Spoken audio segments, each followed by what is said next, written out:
Buenos días, Yamit, creo que no tiene el activo el micrófono. Sí, ya. Buenos días. A todos nos olvida cositas. Bienvenidos y bienvenidas a todos los asistentes. ¿Cómo están? Esperamos que estén disfrutando del evento. Estamos a puertas de dar inicio a la mesa número 9. Me acompaña mi compañera Sandra Milena Sandoval, a quien le doy la palabra. Gracias, muy buenos días a todas y todos. Bienvenidos a este tercer momento de este espacio desarrollado dentro del marco del primer Congreso Internacional de Pensamiento Educativo, Migración e Innovación Educativa y Sistematización de Experiencias. En este tercer momento vamos a encontrar 4 ponencias. La primera se titula Una obra de teatro llamada Resiliencia. Los autores son Ángela Marcela Cortés Garzón, Nicolás Neita Rodríguez. La segunda, situaciones que afectan el proceso educativo de los estudiantes migrantes venezolanos de la institución educativa distrital Rogelio Salmona, de la ciudad de Bogotá. Los autores son Evelyn Teresa Salazar Amador, Julie Milena Espinosa Carvajal y Ana Delia Gómez Rodríguez. La tercera intervención, el tercer video estará a cargo de Claudia Consuelo Torres Contreras. El nombre de su propuesta es educativa Cuídate, una propuesta desde el cuidado espiritual en la prevención de la idea suicida en estudiantes. Y terminamos con bases epistemológicas y pedagógicas que fortalecen la formación ciudadana en los contextos de migración con población infantil. Los autores son Luis Alejandro Guío Rojas y Marta Esperanza Melo Tinjaca. Bueno, con el fin de agilizar un poco el proceso y tener más tiempo para solucionar dudas o preguntas o para las intervenciones, vamos a ver, de acuerdo a nuestra programación, veremos primero los videos. A medida que vayan pasando los videos, si ustedes tienen preguntas, por favor las van escribiendo en el chat. Y al finalizar los 4 videos, abrimos el micrófono para las intervenciones. Bueno, entonces...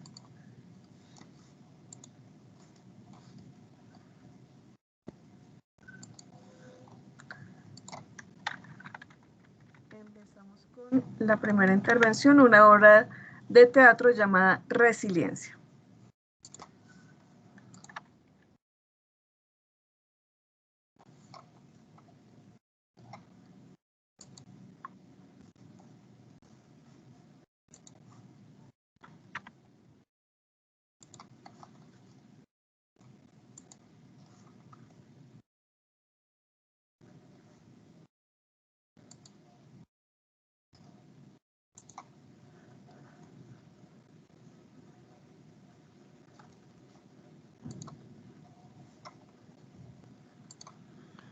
Muy buenas tardes. A continuación haremos la exposición de la ponencia Una obra de teatro llamada Resiliencia, por la profesora Ángela Marcela Cortés Garzón y el profesor Joan Nicolás Neita Rodríguez.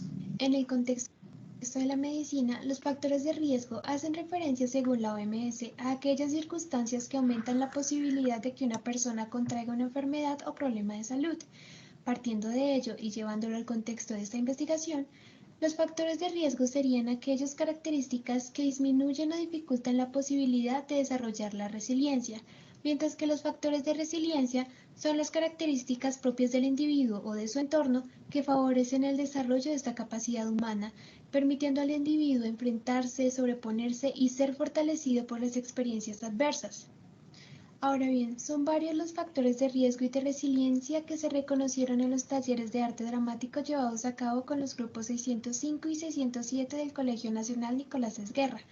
Sin embargo, por cuestiones prácticas, en esta ponencia hablaremos en cómo factores de riesgo tales como la falta de comunicación asertiva, la indiferencia y la incapacidad de manejar emociones se fueron reemplazando poco a poco con factores de resiliencia una vez comenzó el montaje y los ensayos de la obra de teatro.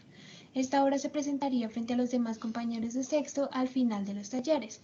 A continuación se relatarán algunos de los eventos que evidencian esta transformación. Luego del calentamiento en la sesión número 5 con el curso 605, los talleristas se ubicaron junto a los participantes en la mitad del escenario. Se usó el espacio para recordarles que se esperaba que a partir del trabajo en estos talleres, ellos montaran una obra de teatro que se debía presentar a los demás grupos de sexto. Tomando como base la quinta estrategia propuesta por Henderson y Milstein en la Rueda de la Resiliencia, establecer y transmitir expectativas elevadas, los talleristas optaron por enfatizar que era responsabilidad de ellos y de su compromiso con el trabajo que se cumpliera o no este objetivo. Los estudiantes lo entendieron en su momento y en lugar de asustarlos o amedrentarlos, los animó a continuar con los talleres. Una vez aclarado lo anterior, los talleristas presentaron la propuesta que habían pensado para la obra.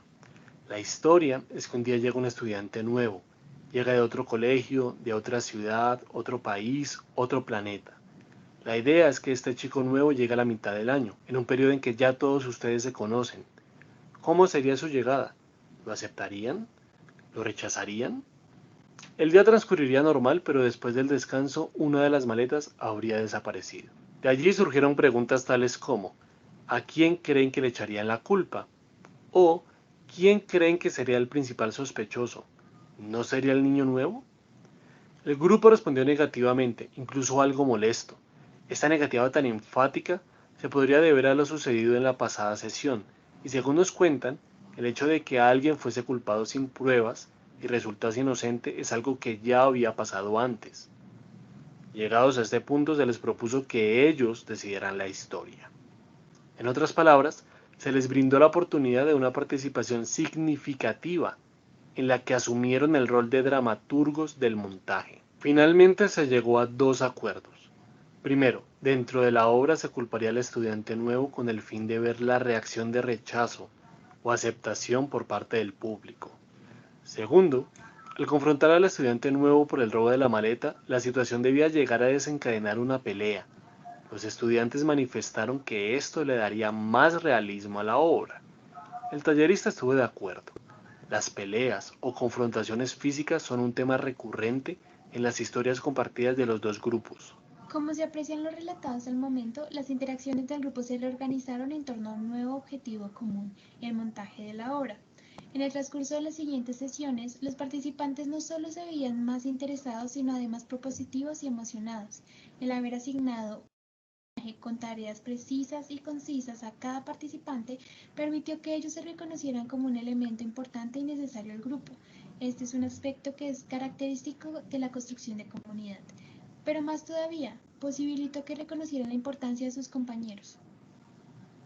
Es importante aclarar que estas tareas implicaban diálogos o acciones que se debían llevar a cabo durante la obra y que tenían que desarrollarse en un instante preciso, respetando un orden, pues cada acción debía ser desencadenada por otra y a su vez generar más acciones. Esto implicaba que los actores o estudiantes estaban obligados a estar pendientes de los diálogos y acciones de sus compañeros para poder así ejecutar sus acciones, reemplazando de esta forma la falta de comunicación asertiva por un trabajo en equipo en el que todos participaban activamente. De igual forma, el interpretar a un personaje obliga al actor a enfrentarse al mundo interno de este nuevo ser, permitiéndole así comprender el porqué de sus acciones y cómo el mundo a su alrededor lo afecta y transforma. En el caso de esta obra en particular, en la que el protagonista era un chico migrante acusado injustamente, despertó la empatía por parte de los estudiantes. Lograron vislumbrar el conflicto, entendiendo la injusticia que se estaba cometiendo y reconociendo sus posibles consecuencias. Por ejemplo, cómo se desencadena una serie de agresiones físicas y psicológicas. Esto último, como ellos mismos propusieron, terminaba involucrando en una pelea a muchos de los integrantes del curso. Así entonces podemos decir que asumir el rol de alguien distinto favorece la empatía. A manera de conclusión, es importante decir que a pesar de los resultados positivos con el grupo 605, no es posible afirmar que los talleres o el montaje de una obra sean suficientes para lograr un cambio en tan poco tiempo. Es decir, no existe una fórmula mágica que elimine todos los factores de riesgo y los reemplace por factores resilientes, más teniendo en cuenta los numerosos elementos externos que condicionan los resultados. Reconozcamos en cambio que la resiliencia es una capacidad que se puede desarrollar a lo largo de la vida y no está sujeta a una edad en específico. Por ende, es necesario que en todos los ciclos escolares se brinden espacios y herramientas que contribuyan en esta construcción, considerando no solo al estudiante, sino a sus familiares y a los mismos profesores. Muchas gracias por la atención prestada.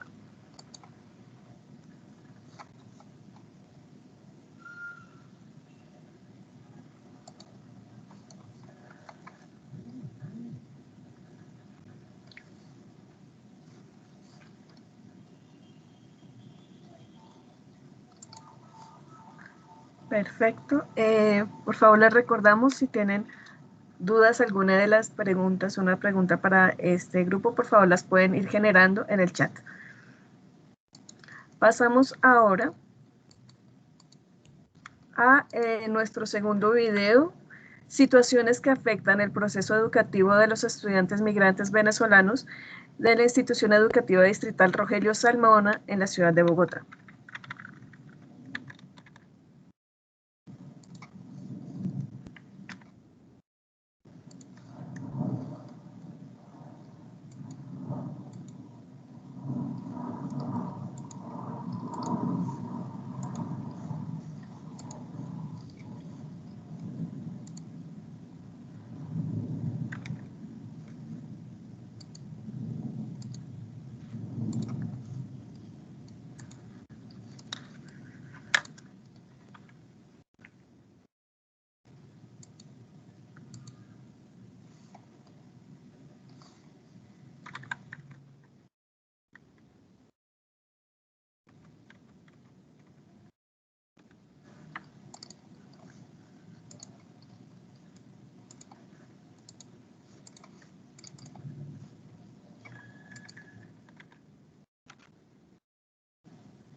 Conformado por Evelyn Salazar, Ana Gómez y Julie Espinosa, desean presentar la ponencia titulada Situaciones que afectan el proceso educativo de los estudiantes migrantes venezolanos de la Institución Educativa Distrital Rogelio Salmona. Del proyecto de investigación relacionado con la influencia del contexto familiar en el proceso educativo de los estudiantes migrantes venezolanos, surgieron diversos hallazgos. El día de hoy queremos compartir con todos ustedes dos hallazgos que aportaron de manera significativa a la resolución de nuestra pregunta-problema. Perdón, ¿no se ve el video? No, señora, Okay. No se observa el video. Bueno, no se ve. Sandrita no se está viendo. ¿Te ayudo Perfecto. con comparto pantalla? Si quieres. Sí, yo creo, no sé qué pasó acá, no quiere compartir. Bueno, gracias. Vale,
Discúlpame, el video no tiene audio.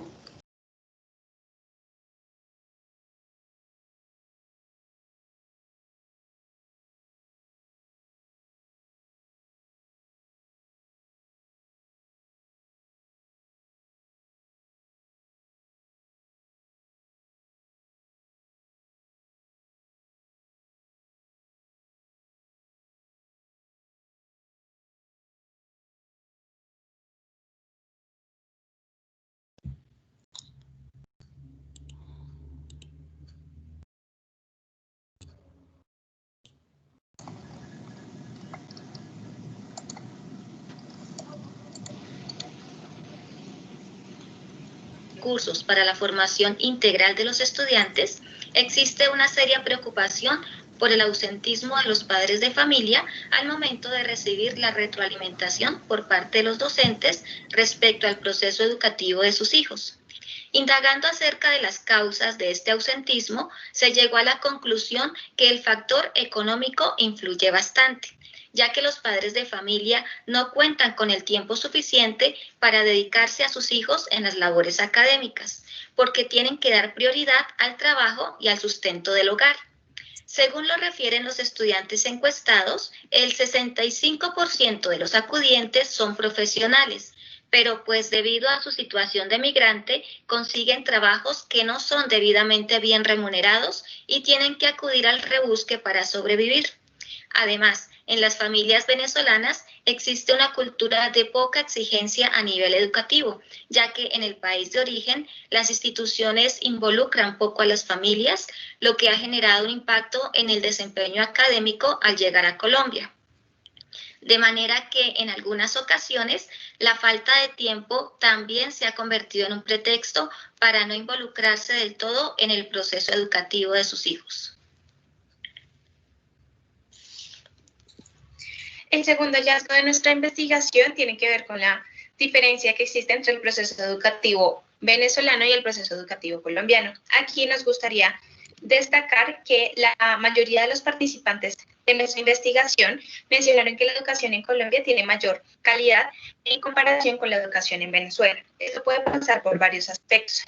El primero de ellos porque en Venezuela no se le exige a las familias un acompañamiento constante en el proceso de escolaridad de sus hijos. El segundo porque los contenidos y las cargas académicas son muy distintas en cada país. De igual forma, según un documento publicado en la revista venezolana de Economía y Ciencias Sociales, 3 son las categorías que agrupan los aprendizajes esenciales del sistema educativo bolivariano. El primero es el desarrollo de una valoración de la patria, el segundo el desarrollo de una ética bolivariana específica y el tercero el desarrollo de competencias básicas para el trabajo productivo y para el uso de las nuevas tecnologías. Lo anterior nos deja como evidencia el bajo nivel que se le da a los procesos de lógico-matemática y lectoescritura, es decir, a la falta del desarrollo de un pensamiento estructurado, ya que es en este en donde se contempla la lógica, el juicio, el análisis y los métodos deductivos. Lo anterior nos deja ver un panorama un poco desalentador, en el cual, lastimosamente, a causa de la situación actual de Venezuela, los niños, niñas y adolescentes son quienes han tenido que sufrir grandes dificultades dentro de su proceso educativo, al igual que dentro de su formación integral. Sin embargo, se puede observar que satisfactoriamente ellos, a pesar de sus dificultades sociales, emocionales y económicas, han logrado responder a los desafíos de adaptarse a un nuevo contexto. Además, a pesar de que dicha adaptación no ha sido sencilla, encontramos que los estudiantes migrantes venezolanos han tenido grandes avances debido a su factor actitudinal, pues en ellos sobresale la formación en valores que reciben desde casa y también su capacidad de adaptación para establecer nuevos vínculos sociales, lo cual redunda en una estabilidad emocional que les permite afrontar los dos tipos de presiones a los cuales se ven abocados ellos. La primera presión tiene que ver con la parte académica, ya que en Colombia hay mayor exigencia y mayor número de asignaturas, y además la segunda, desde su dimensión social, pues en muchas ocasiones son estigmatizados por sus compañeros a causa de su situación migrante. En conclusión, es necesario que el colegio como institución educativa genere algunas estrategias que favorezcan el desarrollo de habilidades cognitivas, tales como la lectura, la escritura, el razonamiento lógico-matemático, de tal manera que los estudiantes migrantes venezolanos logren alcanzar los niveles exigidos en Colombia y puedan responder de una mejor manera a las exigencias académicas bajo un continuo acompañamiento de su familia. Adicionalmente, se hace necesario generar espacios en los cuales toda la comunidad educativa logre sensibilizarse cada día más sobre el fenómeno migratorio y así fortalecer ambientes de acogida, de respeto hacia la diferencia para contrarrestar aquellas posibles situaciones de rechazo o de bullying que se presentan en la institución y que de una u otra manera afectan el proceso educativo de los estudiantes migrantes. Por tal razón, el equipo de investigación ha diseñado una propuesta denominada el arcoíris lasallista, la cual pretende contrarrestar las situaciones de bullying, de xenofobia que se presentan en la institución, generando espacios de inclusión e involucrando a toda la comunidad educativa, a través de una aplicación de una serie de talleres. Su principal objetivo es potenciar valores, favorecer la convivencia, el respeto, la empatía y la tolerancia. Con todo esto se pretende optimizar el proceso educativo de los estudiantes migrantes venezolanos de la institución.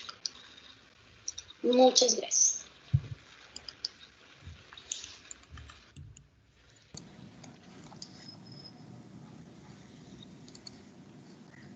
Perfecto. Los invitamos a que hagan sus preguntas en el chat. Damos paso a la tercera intervención. Vamos a ver si nos funciona acá.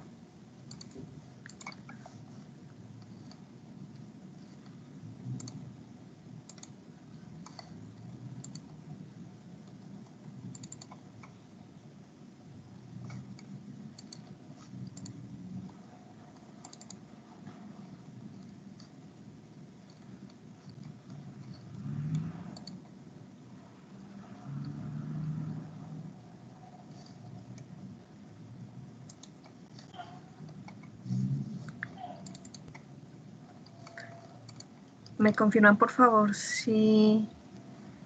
Buen día, el equipo de investigación conformado por...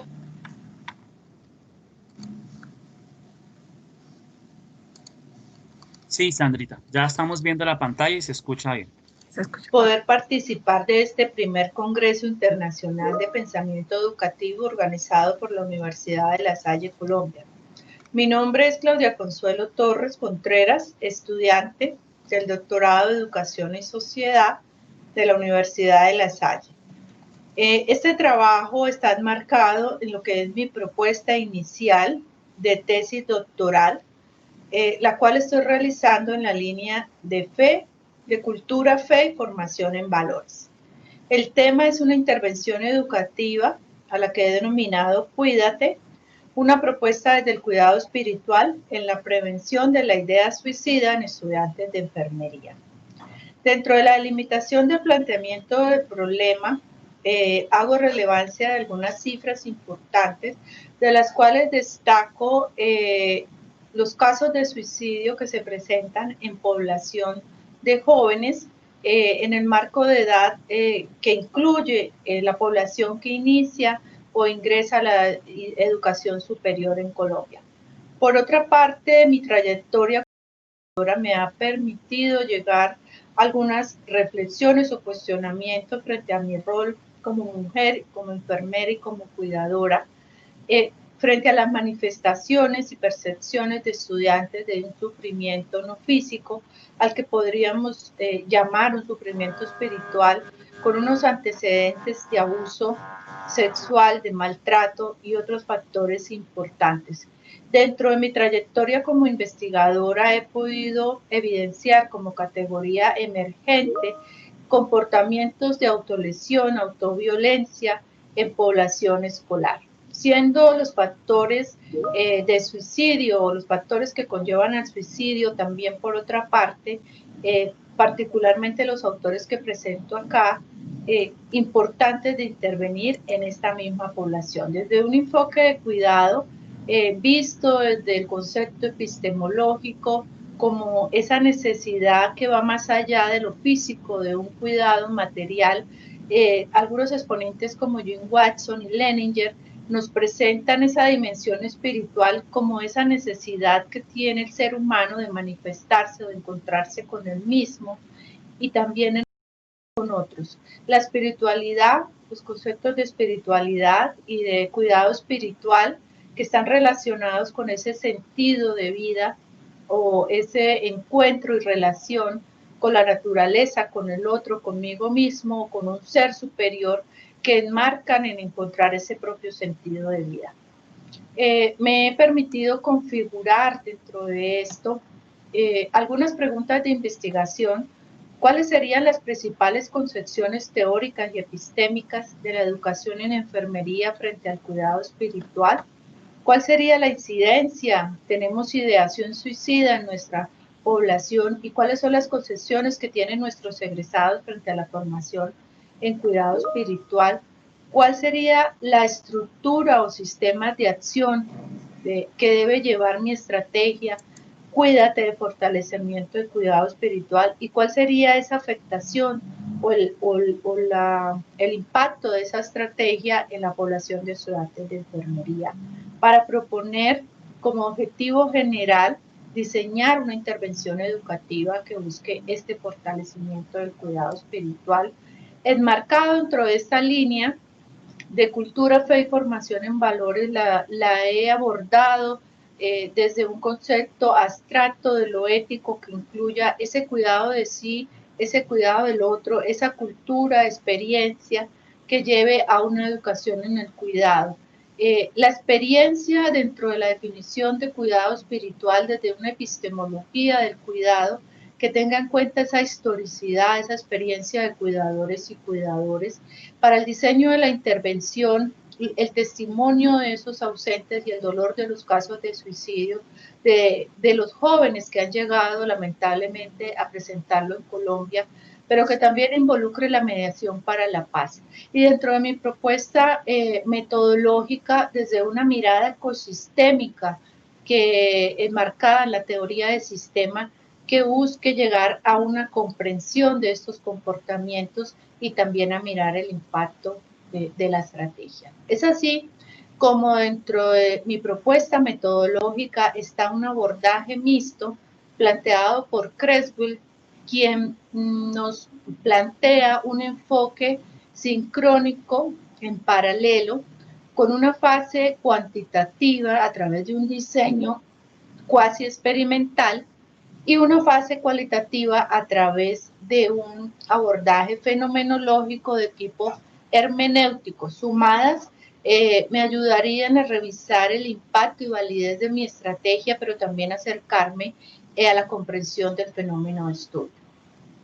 Finalmente, espero impactar en la población de jóvenes universitarios de Colombia con una estrategia ya validada y útil que permita fortalecer el cuidado espiritual en esos enfermeros y enfermeras en formación, y tal vez poder llegar a otros ámbitos también de la educación superior o en escolares de colegio como una cátedra de cuidado espiritual que ayude a encontrar este sentido de vida y estas relaciones de esos seres humanos. Muchas gracias.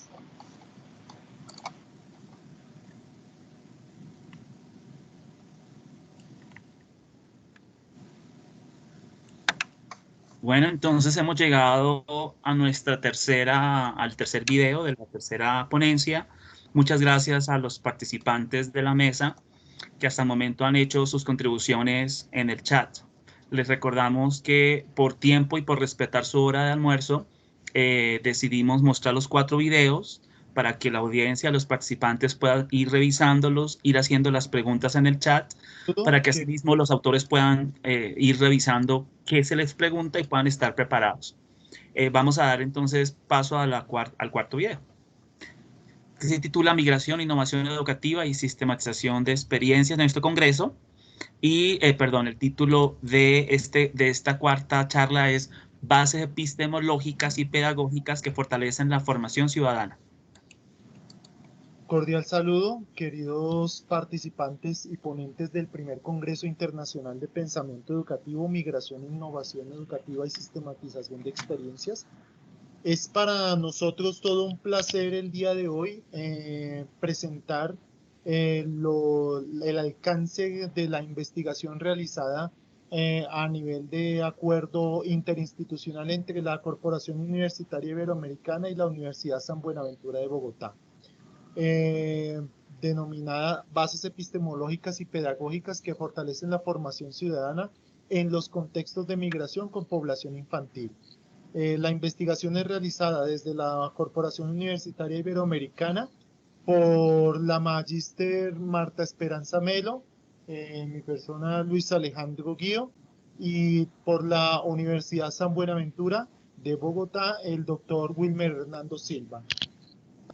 Desde allí generamos un horizonte investigativo determinando como base principal la estructuración de la formación ciudadana en un contexto particular como son las poblaciones migrantes, las poblaciones infantiles migrantes en Colombia, siendo la población más representativa actualmente en Colombia, por un margen extremadamente grande, la población venezolana. Desde allí partir para generar las estructuras como bases epistemológicas y pedagógicas que fortalezcan dichos procesos en el marco de la educación colombiana.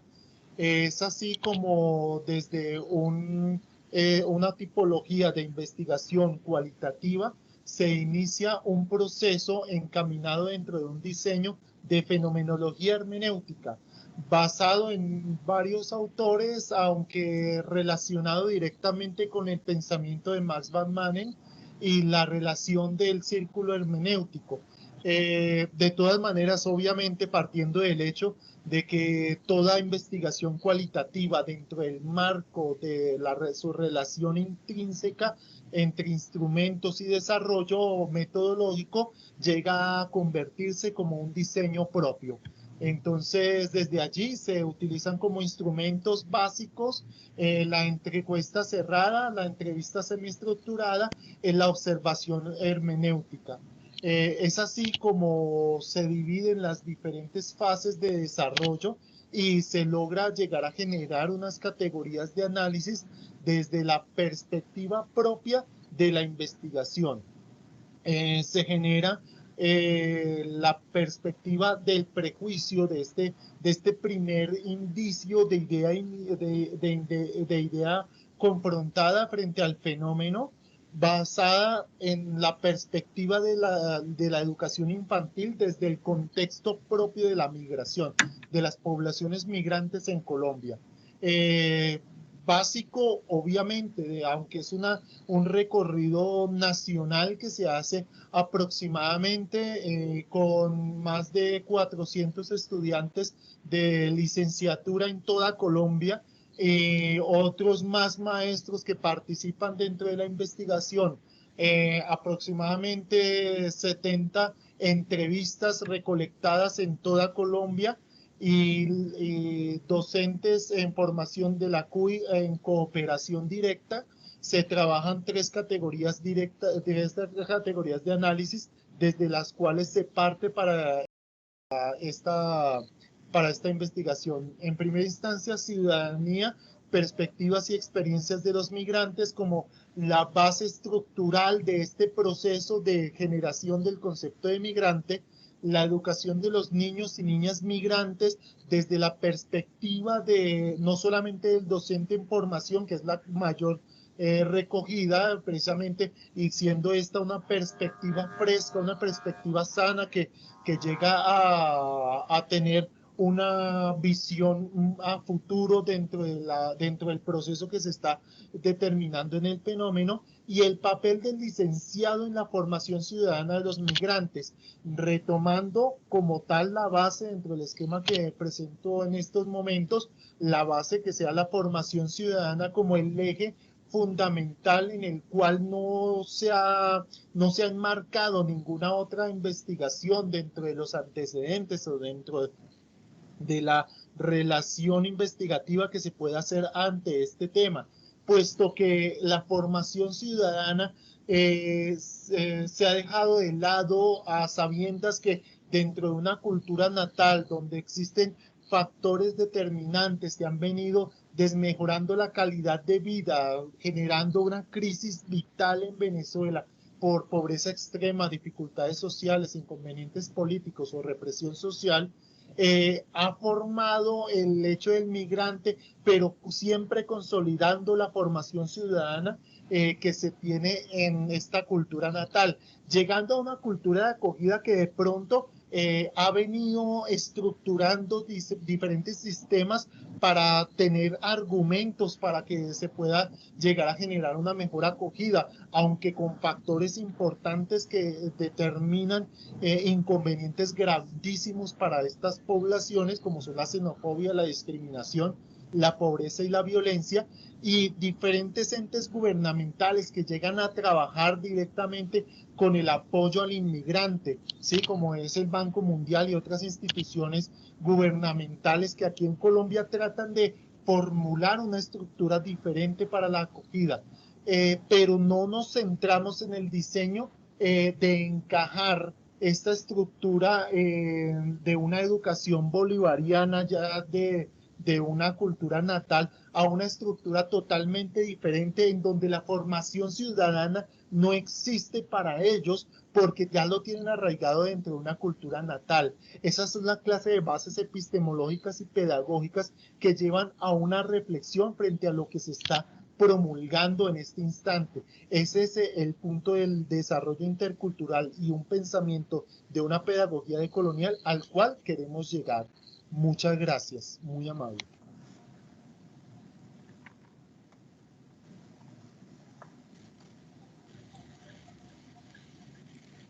Bueno, entonces de esta manera hemos llegado al final de los videos que se estaban compartiendo de las 4 ponencias asignadas para la mesa.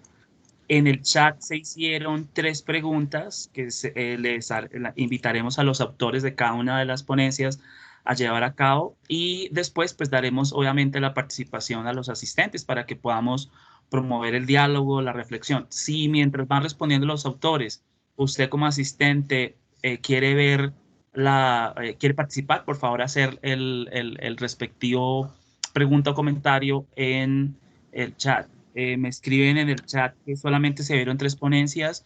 No, se vieron las 4. Nosotros iniciamos con las primeras ponencias.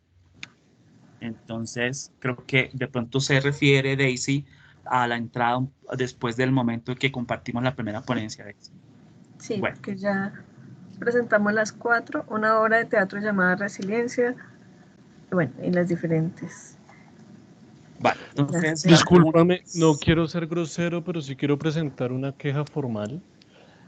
Si bien es muy importante empezar cada una de las mesas de trabajo puntualmente, no se dio el tiempo necesario para que el anterior, digamos, evento terminase, las personas pudiesen hacer el cambio de link y una gran cantidad de personas pudieran ver la primera ponencia. Pido muy amablemente que se repita. Muchas gracias. Sí, claro, si los asistentes lo consideran así, no tenemos ningún inconveniente en repetirlo. No, yo no creo que sea un problema. Considero que si no, muchos de los que están acá no lo vieron, pues más que justo. Entonces vamos a repetir la primera ponencia para que todos tengamos la oportunidad de observar el video de manera conjunta. Les recordamos que los videos están pendientes, están asequibles en línea para su consulta también. Perfecto. Bueno, entonces, vale, entonces vamos a repetir el video de una obra de teatro llamada Resiliencia de Ángela Marcela Cortés Garzón y Nicolás Neita Rodríguez.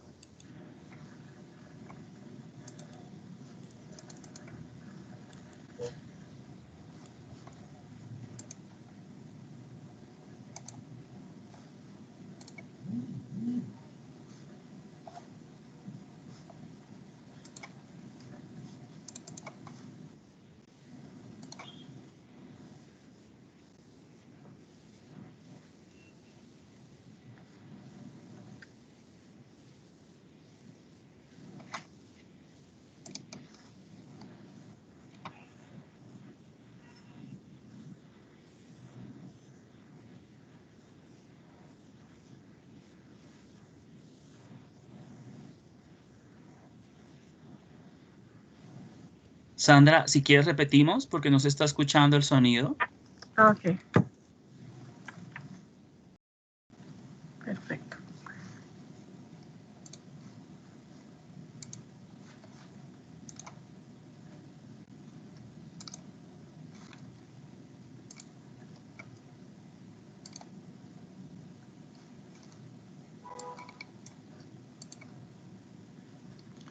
Muy buenas tardes. A continuación haremos la exposición de la ponencia Una obra de teatro llamada Resiliencia, por la profesora Ángela Marcela Cortés Garzón y el profesor Joan Nicolás Neita Rodríguez. En el contexto de la medicina, los factores de riesgo hacen referencia, según la OMS, a aquellas circunstancias que aumentan la posibilidad de que una persona contraiga una enfermedad o problema de salud. Partiendo de ello y llevándolo al contexto de esta investigación, los factores de riesgo serían aquellas características que disminuyen o dificultan la posibilidad de desarrollar la resiliencia, mientras que los factores de resiliencia son las características propias del individuo o de su entorno que favorecen el desarrollo de esta capacidad humana, permitiendo al individuo enfrentarse, sobreponerse y ser fortalecido por las experiencias adversas.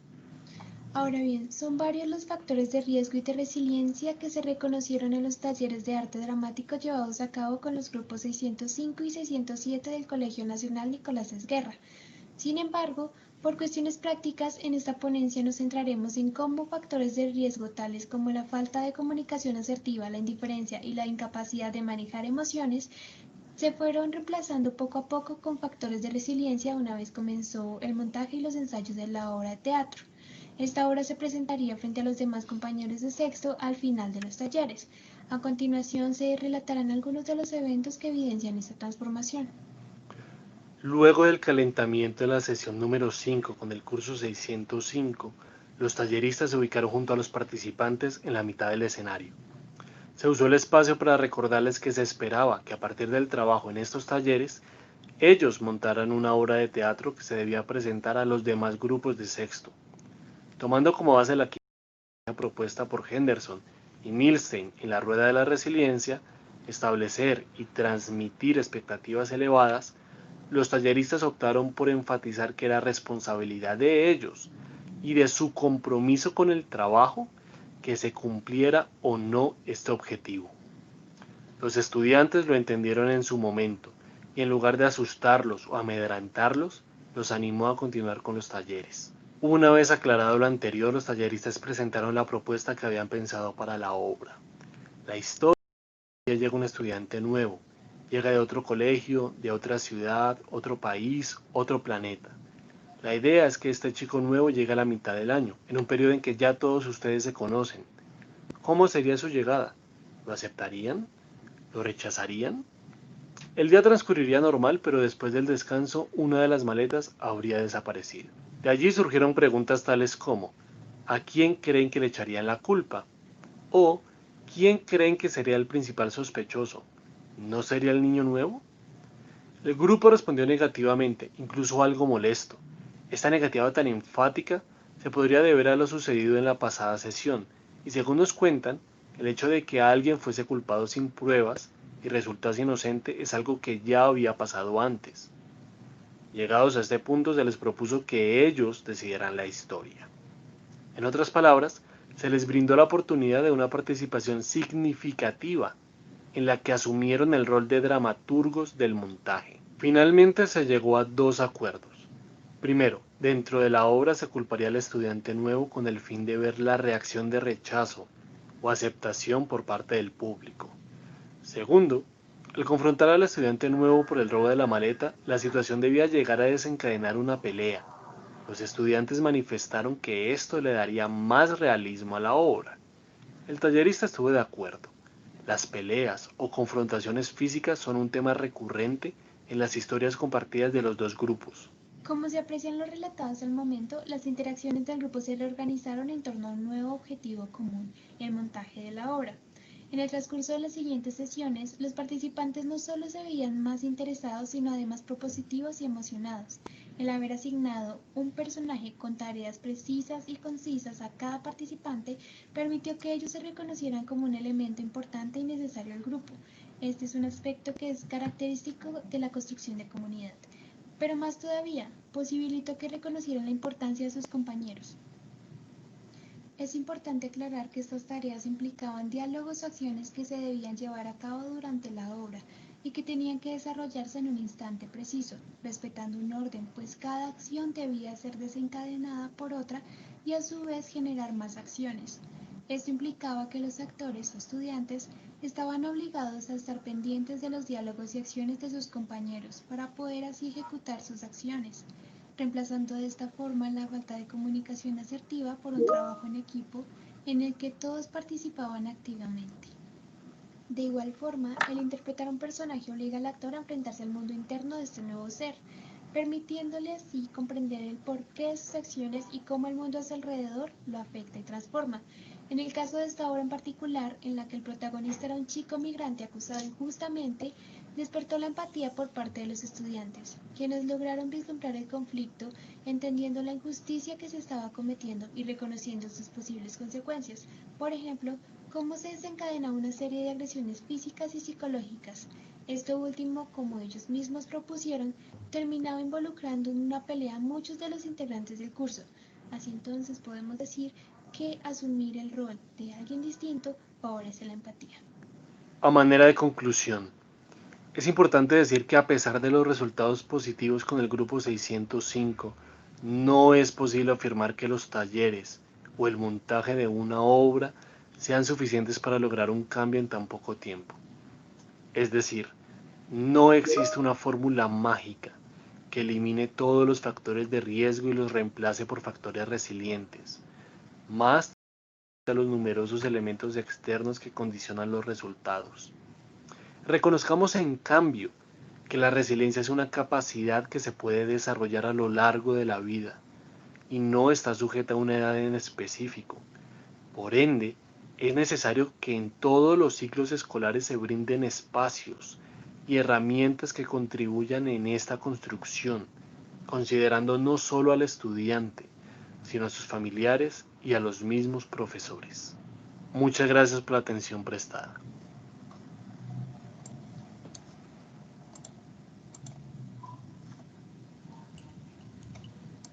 Bueno, entonces dimos cumplimiento a la petición de los participantes para que tuvieran la oportunidad de ver las cuatro videos. Estuvimos al tanto de las preguntas que se compartían en el chat y a continuación voy a compartir las preguntas que se registraron. Obviamente tenemos tiempo también para hacer preguntas para la primera ponencia de Ángela Marcela Cortés y Nicolás Neita y la cuarta ponencia de Luis Alejandro Guillo y Marta Esperanza Melo. Entonces, en el chat les preguntaban a los autores de la segunda ponencia lo siguiente. Voy a compartir nuevas preguntas en el chat y daré la palabra a los autores, los participantes. Que los tengamos presentes las preguntas que nos compartieron. Entonces, la primera pregunta que nos hacían para la ponencia 2, ¿qué pueden hacer los docentes de instituciones públicas y privadas para nivelar a los niños venezolanos que llegan con déficits en áreas como la lengua castellana? Y bajo qué argumentos sostienen que el sistema educativo venezolano es de menor calidad que el colombiano. Esta afirmación no fomenta una especie de discriminación al menospreciar el ejercicio docente de nuestros colegas venezolanos. Entonces, a continuación, pues les pedimos a las participantes, a Evelyn Teresa Salazar, a Julie Milena Espinosa, a Ana Delia Gómez, que ante esas preguntas que los participantes realizan, nos compartan amablemente sus respuestas. Por favor, les recordamos la importancia de activar su cámara, su video, para que podamos pues conocernos y dialogar. Entonces veo que Julie, hola Julie, ¿cómo estás? Ya activó su cámara, asumo que tú respondes, Julie. Muy buenas tardes, sí señor, voy a responder la primera pregunta realizada por María Alejandra, referente a qué pueden hacer los docentes para nivelar a los estudiantes migrantes venezolanos en las áreas en las cuales presentan dificultad. Bueno, según nuestra investigación, se pudo evidenciar que los docentes en su gran mayoría tienen una muy buena actitud y disposición para fortalecer las áreas en las cuales los estudiantes pueden presentar alguna dificultad. Por ello, consideramos que se pueden realizar algunos planes de mejoramiento en los cuales generan estrategias enfocadas en la enseñanza de la lectura y la escritura. A pesar de que los estudiantes migrantes venezolanos presenten algunas dificultades en estas áreas, también pudimos constatar que son muy buenos en la comunicación y en la expresión. Eso se pudo evidenciar en las encuestas que les realizamos y asimismo lo expresan sus docentes. Esto podría ser entonces un potencial para fortalecer en ellos la comprensión de lectura, para realizar acompañamiento de los docentes y por supuesto de su contexto familiar. También se pueden hacer grupos de trabajo o de estudio con sus compañeros. Esto fortalecerá la unión entre ellos, la empatía, mientras comparten algunos conocimientos en los cuales pueden presentar algunas dificultades. Muchas gracias por la pregunta.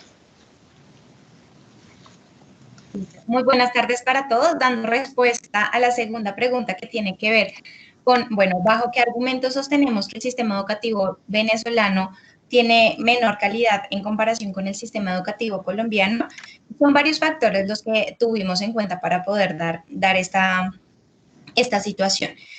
Lo primero es que nos parece importante mencionar que todos los participantes de nuestra investigación apuntaban siempre hacia esas mismas respuestas.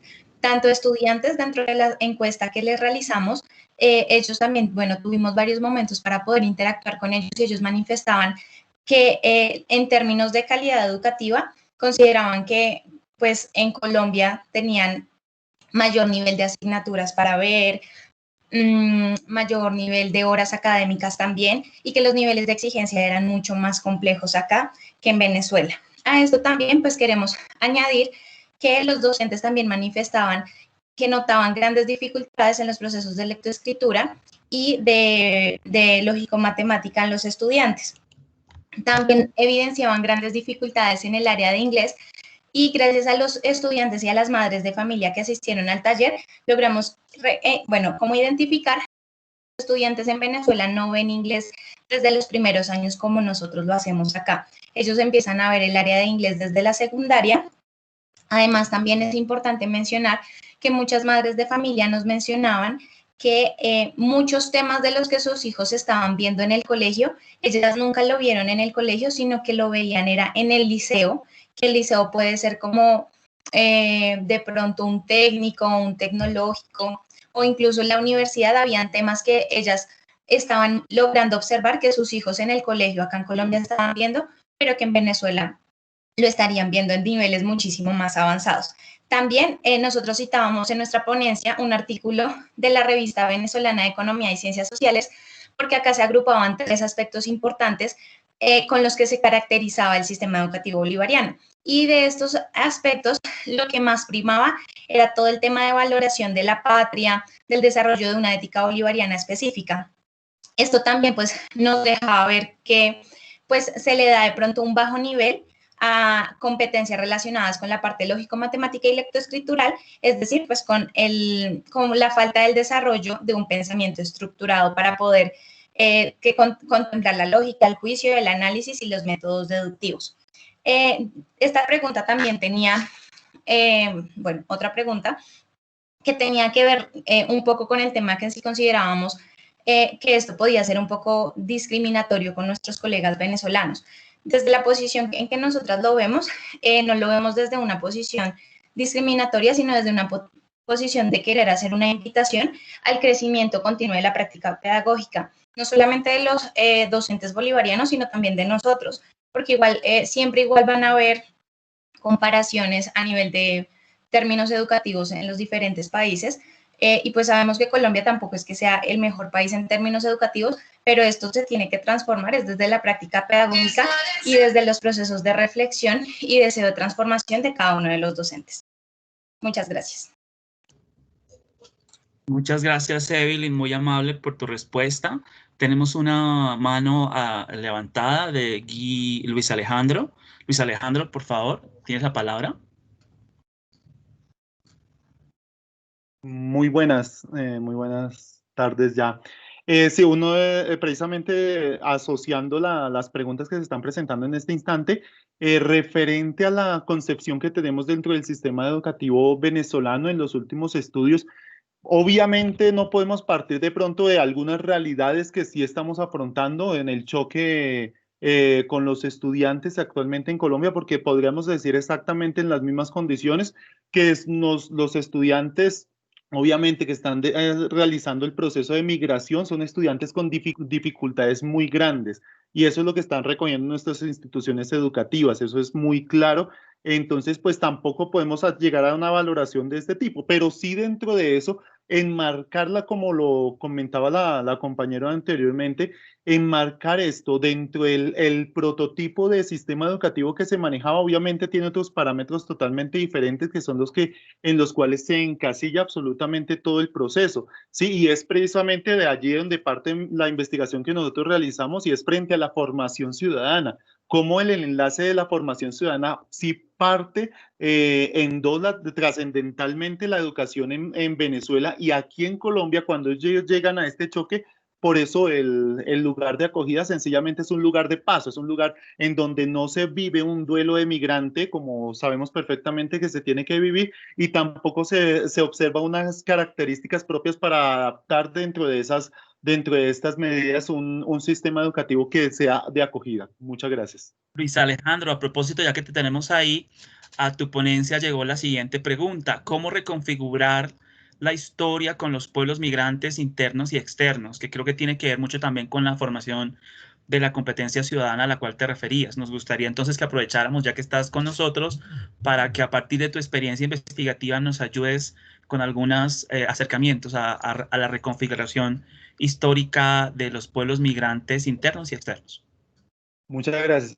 Pues en primera instancia se habla, el concepto básico es migrante para los estudiantes que nos están pasando de frontera, ¿cierto? Y dentro del marco colombiano hablamos de desplazamiento, ¿no? Entonces en esos dos campos sí, obviamente tenemos un choque intercultural muy grande, en el cual hoy en día la idea es precisamente la formación de una pedagogía decolonial, en el cual estemos estatutando nuestras propias reglas, nuestras propias concepciones pedagógicas contextualizadas, más ubicadas dentro de lo que es la realidad propia del sujeto al cual estamos trabajando. Hoy en día, nuestro primer interés debería ser precisamente indagar, investigar cuáles son las condiciones que poco a poco estos estudiantes han tenido allá en Venezuela o han tenido en otras regiones del país, de donde han venido, para generar esa relación intercultural. De allí, pues obviamente hay muchos autores que ya despliegan lo que es la relación intercultural para formular un cambio trascendental que está en estos momentos propuesto en Colombia. Solamente hay pocos autores como Catherine Walsh que de pronto ha tocado el tema. Sin embargo, la falta de inmersión dentro del planteamiento colombiano tal vez nos deja un poco por fuera de lo que es un pensamiento decolonial propiamente en Colombia, ¿sí? Entonces es un llamado a que estos procesos de investigación tan fuertes y tan positivos que se han generado el día de hoy, que nos presentan en el Congreso, precisamente son fundamentales para una formulación de una nueva pedagogía colombiana. Esto ayudará precisamente a los procesos de cambio. Nosotros no podemos de pronto llegar a cambiar esta política o las políticas de migración en estos momentos, y más si es una situación que está viviendo todo el Cono Sur y que está afectando completamente a nivel global, pero sí podemos llegar a estructurar para que, si estamos encaminados hacia el mismo objetivo, hacia el mismo punto, seamos venezolanos, desplazados o colombianos, Aneta, tengamos un mismo fin, que es sacar el país adelante. Muchas gracias. Muchas gracias, Luis Alejandro. No sé si tu compañera quiera compartir algún comentario adicional, teniendo en cuenta la pregunta, Marta Esperanza Melo, o si no es así, para poder hacer las preguntas que corresponden a la tercera y primera ponencia. Entonces, Marta, no sé si estás por ahí y nos quieres comentar algo. Tú nos dirás por chat. Yo te veo en línea, pero no sé si estás... Bueno, démelo un tiempito. Mientras tanto, voy a compartir la pregunta que se realizó a la tercera ponencia, que nos compartió Claudia Consuelo Torres en el chat, para que la podamos ver todos. Y pues ya al final compartiré la pregunta que se nos hizo para la primera ponencia. Para la tercera ponencia, Claudia Consuelo Torres Contreras se le pide, o se le pregunta, más bien se le cuestiona sobre cómo los docentes podemos ayudar a nuestros estudiantes en la prevención de suicidio, que fue la parte central de su charla. Entonces, Claudia, te escuchamos. Buenos días o tardes. Hola. Muchas gracias. Un saludo para la mesa y para todos los presentes. Sí, es una excelente pregunta, particularmente dentro de lo que he revisado. Una de las formas que ayuda a estos jóvenes es a encontrar un sentido de vida. Probablemente cuando uno de nuestros estudiantes pierde esa por vivir o tiende a esa autolesión o a llegar a concretar la idea suicida con quitarse la vida, es porque no ha encontrado un sentido a su existencia o no ha encontrado la razón, un propósito en la vida. Entonces, digamos que el componente espiritual, visto como esa capacidad del ser humano de encontrar ese sentido y propósito de vida, preguntarnos por qué estamos acá en este planeta, en este espacio-tiempo que nos tocó vivir, y cómo podríamos afrontar esas relaciones o ayudarnos con las relaciones con el otro, visto ese otro como nuestra familia, como nuestros amigos, como la propia naturaleza, el acercamiento hacia la naturaleza, a sentirnos parte de ella y a entender que somos parte de ella, probablemente, es mi hipótesis, ayudará a estos jóvenes a encontrar ese sentido de vida y ese propósito de la existencia. Claudia, a propósito de la pregunta que nos hacen sobre los estudiantes, de tu indagaciones, ¿qué has logrado ver sobre el suicidio en profesores, en docentes? Que me gustaría que nos compartieras. Sé que esa no es el objetivo, la población es objeto de estudio, pero lo que has logrado leer, ¿cuál es la situación que estamos viviendo los docentes en cuanto al suicidio de docentes? Particularmente frente al suicidio no tengo datos, pero sí frente al fenómeno de la depresión. ¿Sí? De la depresión y algunas alteraciones a nivel emocional que terminan a veces o confluyen en llegar a ser psiquiátricas o a llegar a instaurar una patología psiquiátrica en muchos docentes, básicamente por el estrés y la presión a las que son sometidos.